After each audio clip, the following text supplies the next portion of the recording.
pas du tout Que font les jeunes, oui, justement, pour garder le lead, pour être positionnés, pour s'imposer? Là, vous allez vous compléter là-dessus. Là, je vais vous dire d'abord que là-dessus, nous avons beaucoup de problèmes. Le premier problème, nous avons une jeunesse qui n'est pas engagée. C'est ce que moi je note. Nous avons une jeunesse qui n'est pas engagée. Quand vous rentrez dans les... politiquement, c'est-à-dire, bon, ce que j'appelle... Ça dépend de ce que vous appelez engagement politique. Parce que sinon, dans les partis politiques, on a beaucoup de jeunes qui sont dans les partis et qui militent.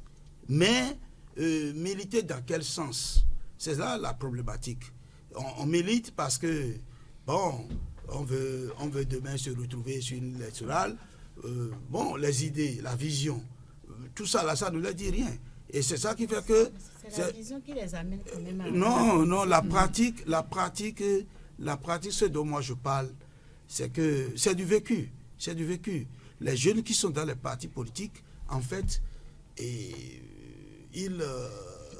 s'affilient, en fait, à des leaders parce qu'ils savent que, bon, finalement, c'est les partis, c'est à ces leaders qu'on va confier leur destin. Et pourquoi vous référez aux leaders? Alors, c'est ça que je vous dis. En formation politique, c'est ça que je dis.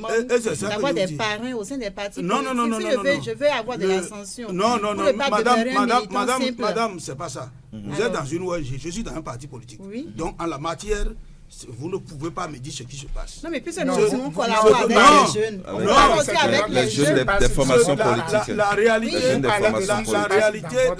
c'est quoi? C'est que, comme vous l'avez dit tout à l'heure, les jeunes doivent comprendre que ce que nous recherchons, ce n'est pas qu'on va nous l'offrir sur un plateau d'or.